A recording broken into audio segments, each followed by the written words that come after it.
shit.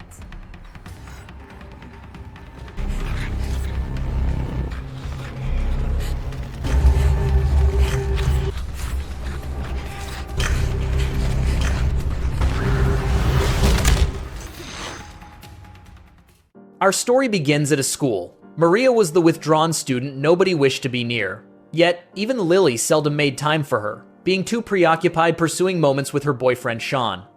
The most difficult aspect was that Maria loved him, yet she understood she was powerless to act on it. He was Lily's boyfriend, thus her emotions had to stay concealed indefinitely.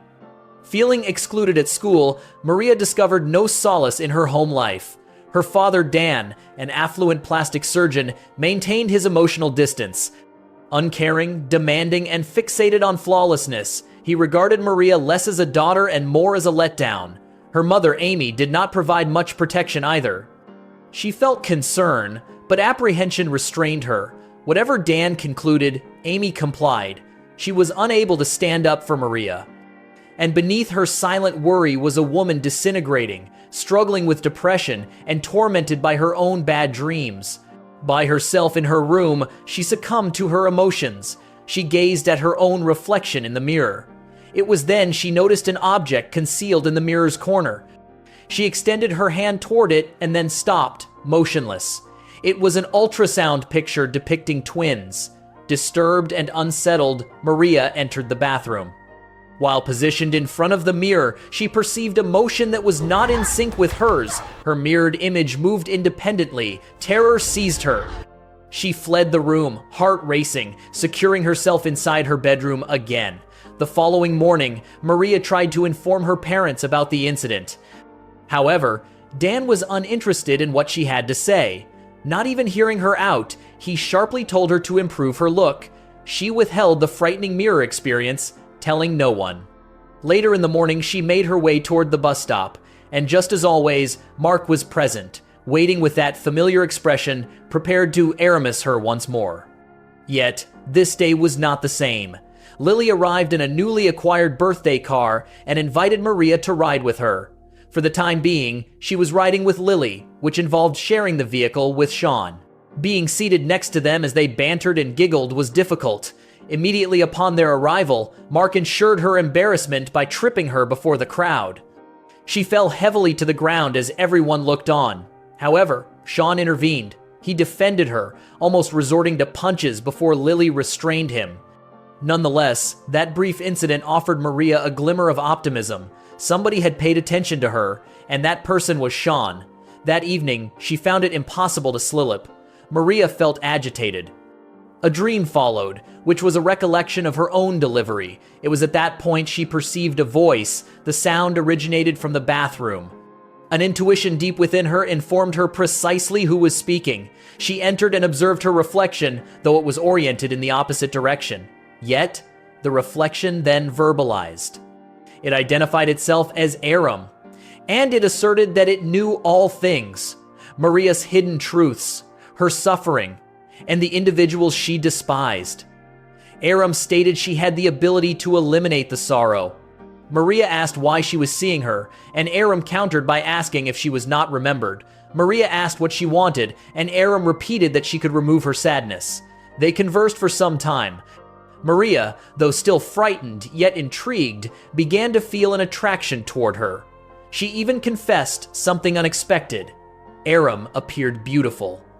She at last achieved a complete night of rest and awoke with mental clarity. For a change, she seemed vibrant. Her parents observed this immediately, even remarking on her beauty. And upon her stating a desire to attend the prom, they were ecstatic. The important thing was her eventual desire to be included. Yet, an alteration had already occurred from the instant she encountered that reflection. Maria was not the sole person looking back anymore. And from that point forward, nobody would perceive Maria in the same manner. She traveled to his clinic following school to await his arrival. However, while seated there, she witnessed something that caused her to freeze. A woman, one of his patients, was behaving overly familiar with him. The manner of her smile, the way he gazed at her, it did not seem professional. And, for the first occasion, Maria started to question if her father was concealing a secret.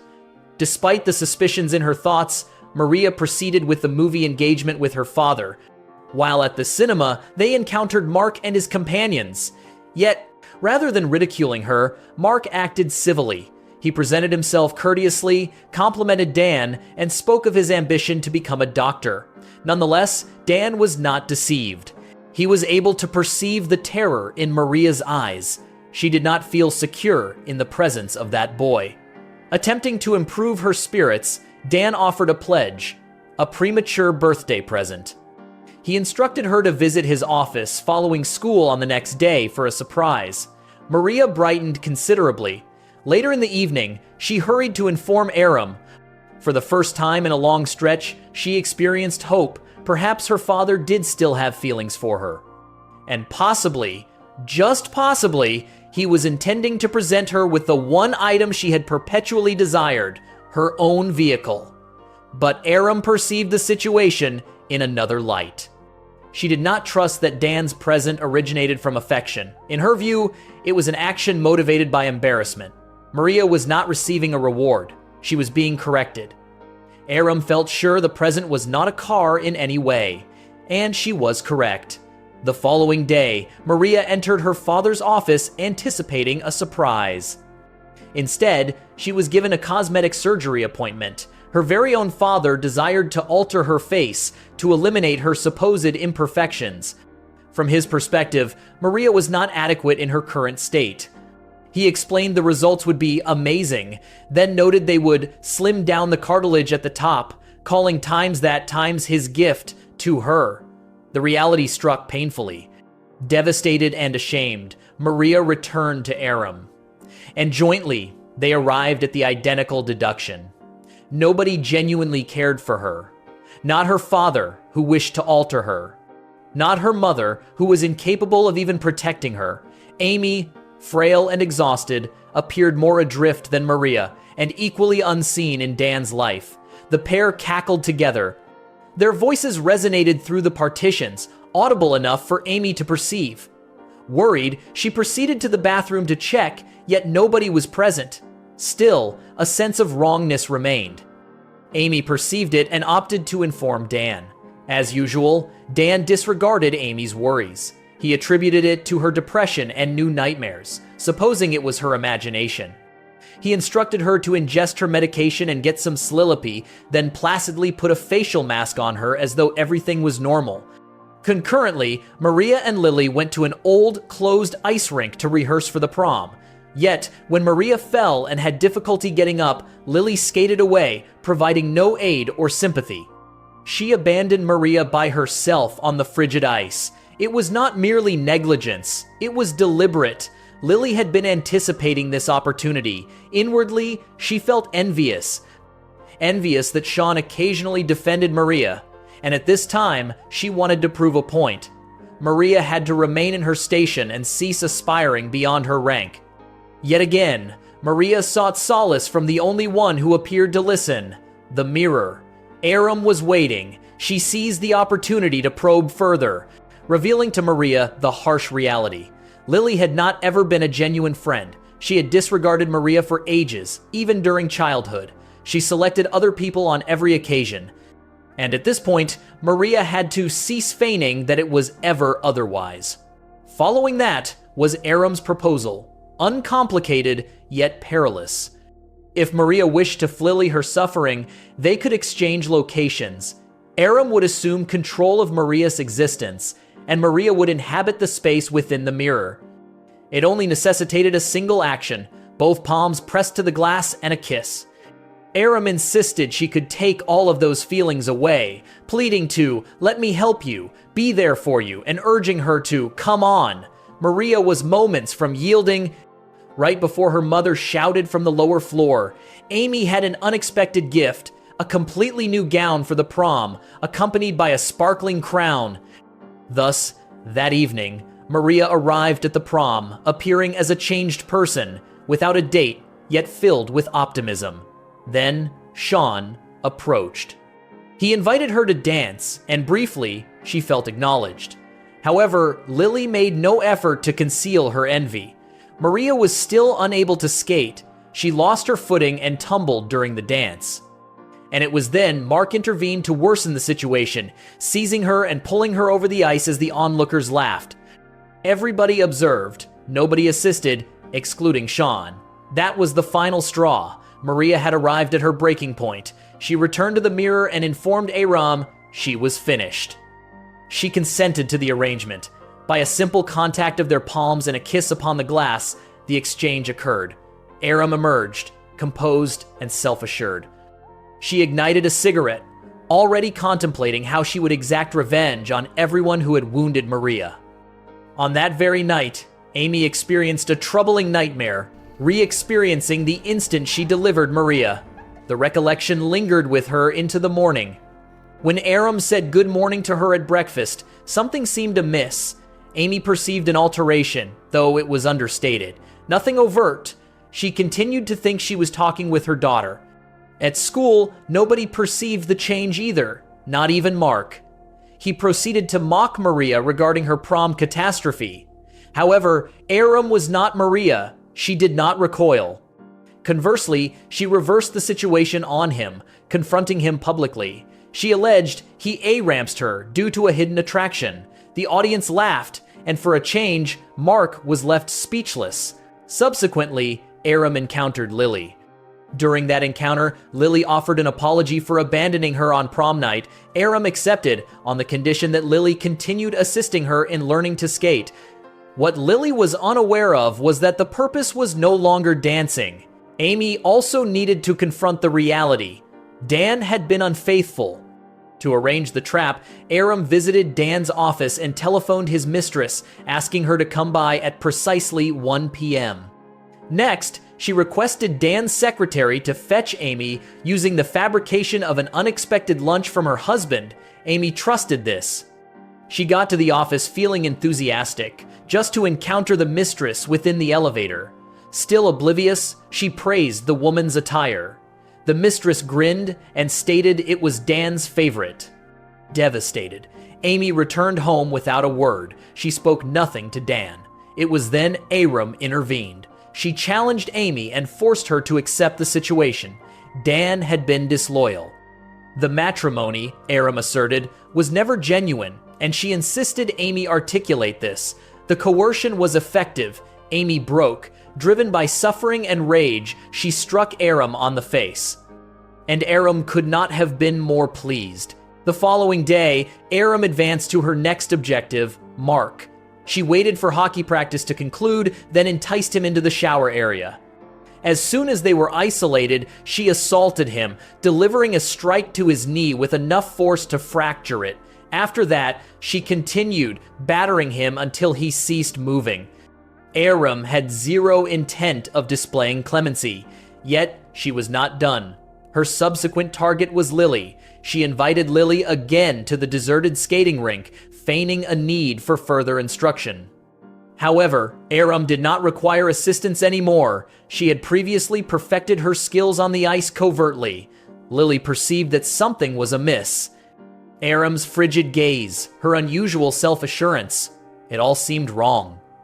Disturbed, Lily attempted to depart. That is when the pursuit started.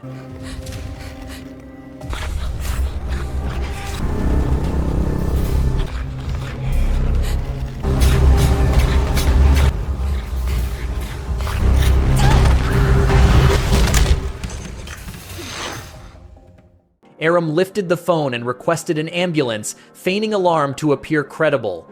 That evening, Maria challenged her once more. This time, she comprehended. Aram had been concealing her actual motives from the beginning. Maria insisted they exchange back, but Aram refused. She maintained that she had committed no wrongdoing. Lily's demise, she asserted, was merely an accident. She tumbled, struck her head, and internally, Aram knows that Maria could not refute that a part of her mind also wished Lily gone. When Maria questioned her true identity, Aram provided a disturbing reply. Maria was already aware. Subsequently, Aram went to Lily's wake, performing a display of sorrow. Sean and a detective were both present. She informed Sean it was excessive to bear, and he accepted her words. He also pledged to remain at her side throughout the suffering. Only days afterward, he telephoned Aram, requesting she visit. He discussed his sorrow, his desire that Lily might somehow come back. However, Aram did not arrive to console him. She arrived with a scheme, and Sean was immediately ensnared by it. Stop it.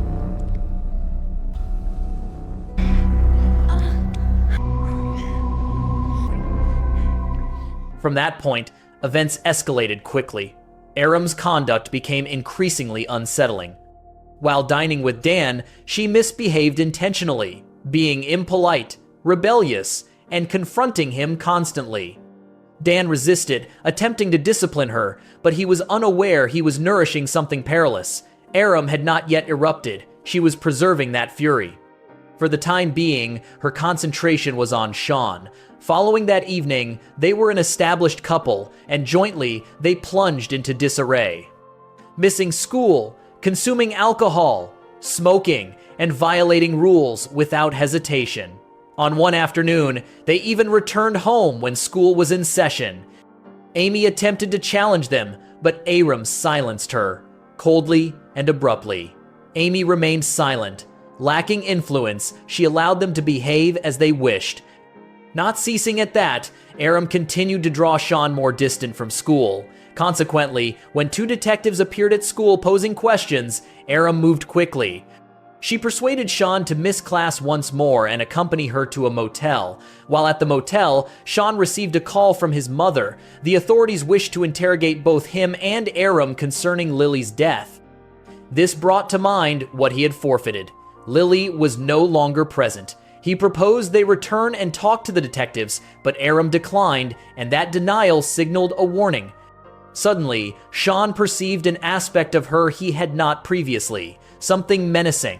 Then, in an eruption of alarm and rage, Aram seized a bottle and hit him on the head. The blow was sufficiently powerful to terminate his life. Concurrently, Amy experienced another bad dream. In her vision, she re-experienced the delivery of her daughters, Maria and her twin. The other infant possessed serious physical malformations, and to Dan, that was intolerable. Fixated on flawlessness, he rendered a brutal decision. He chose to keep only Maria, disregarding Amy's frantic pleas to save her. Now Aram was proceeding directly to Dan's clinic. By the time she arrived, it was closed.